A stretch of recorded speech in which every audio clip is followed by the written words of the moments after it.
بسم الله الرحمن الرحيم والفجر وليال عشر والشفع والوتر والليل إذا يسر هل في ذلك قسم لذي حجر ألم تر كيف فعل ربك بعاد إرم ذات العماد التي لم يخلق مثلها في البلاد وثمود الذين جابوا الصخر بالواد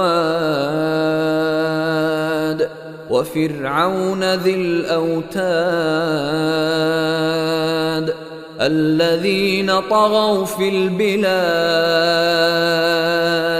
فأكثروا فيها الفساد فصب عليهم ربك سوط عذاب إن ربك لبالمرصاد فأما الإنسان إذا ما ابتلاه ربه فأكرمه ونعمه فيقول ربي أكرمن وأما إذا ما ابتلاه فقدر عليه رزقه فيقول ربي أهانن كلا بل لا تكرمون اليتيم ولا تحاضون على طعام المسكين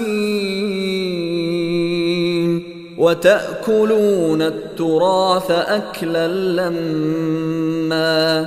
وتحبون المال حبا جما كلا إذا دكت الأرض دكا دكا وجاء ربك والملك صفا صفا وجيء يومئذ بجهنم يومئذ يتذكر الإنسان وأنى له الذكرى